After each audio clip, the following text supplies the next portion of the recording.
Caring too much about things that your company and your boss do not care about is the fastest path to burnout. I'm Kendall Berg, that career coach, and I help you progress your career and move up the corporate ladder faster without burning yourself out. So, today we are talking about burnout specifically and how your emotional investment in your work success, your work identity, and just different things at work that aren't a priority is ultimately going to make you burn out faster. So, WebMD defines burnout as a form of exhaustion caused by constantly feeling swamped and stressed. It happens when we experience too much emotional, physical, and mental fatigue for too extended of a time period. So, when we think about work, a lot of the time we equate burnout with working long hours, working a lot of projects. But the reality is that burnout comes from emotional exhaustion. It comes from overinvesting of ourselves emotionally in our work for too long of a time period until basically we don't care at all. Because once you do have burnout, it actually becomes about having too little emotion, motivation, or care.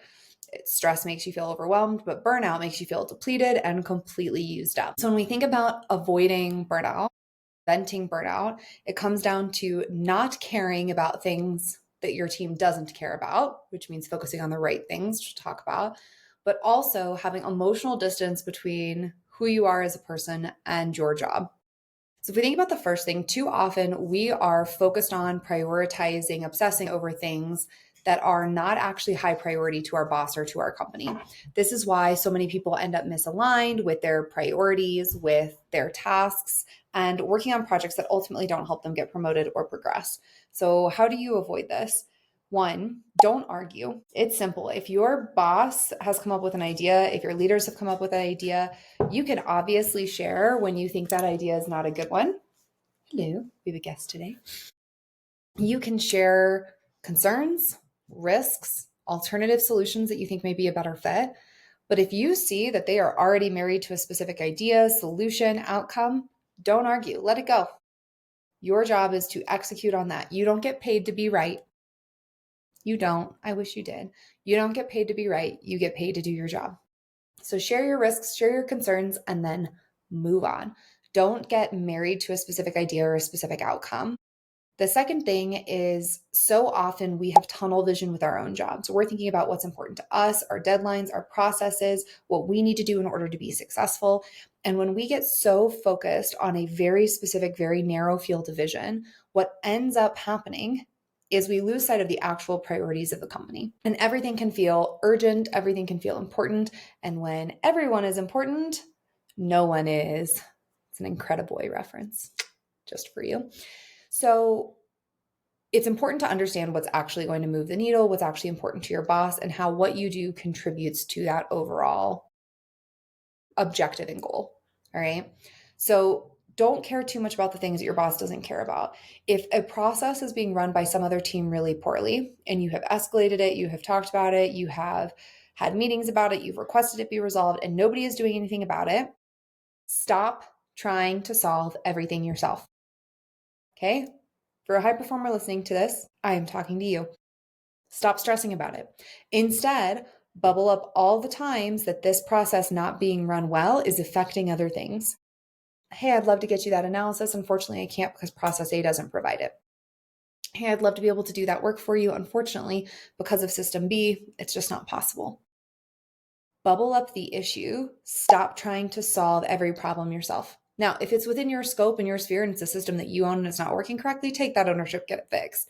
But so often we get invested in, for me to do my job, this other thing needs to work well. And instead of putting pressure on that team to fix it, instead of bubbling up the issues associated with it, instead of creating pain for the organization resulted from this issue, we try to solve it ourselves like a superhuman, even though we don't have the skills, time, resources, or ownership, authority to actually make that improvement.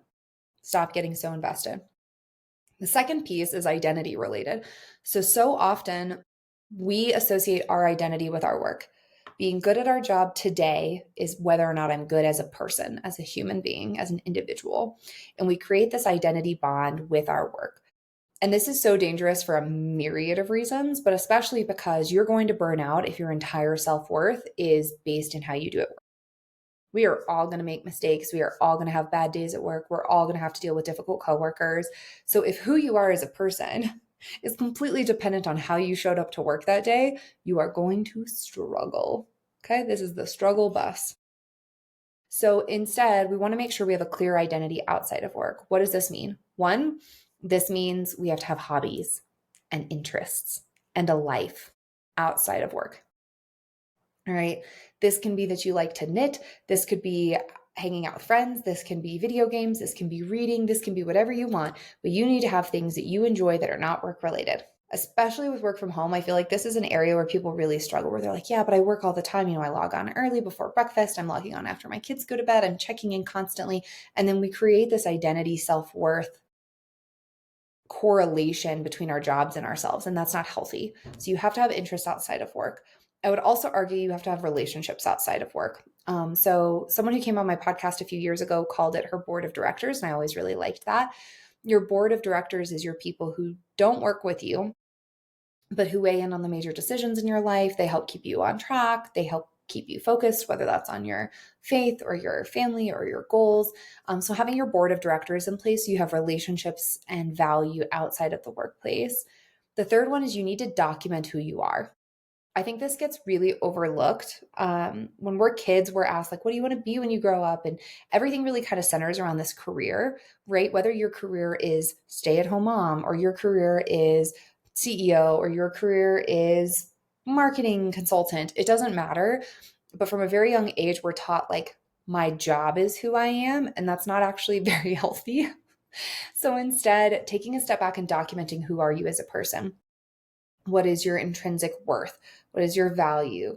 How do you show up in a room? How do you make people feel? How do you dress? How do you eat? How do you show up for yourself? How do you self-care? Write out all of these things that make up who you are as a person. What are your peak emotions? How do you respond to conflict? How do you show up for your friends, your family, at work? That is a component, but it is not who you are. So documenting out who you truly are, I find, is a really helpful exercise to creating that emotional distance from work. Otherwise, we really get stuck in this, like, my title is my life, my job is my life. And it's just not sustainable. Also, especially in the world of layoffs that we live in today, we are all, like, 3 inches away from getting laid off at any given point. And so if so much of our identity is tied to that work title, that creates some really detrimental mental effects after. So make sure you have your separate identity. So hopefully you found this helpful. If you did, make sure to leave us 5 stars and subscribe. Otherwise, leave us any questions or comments that you have below, and check in next week for another great episode.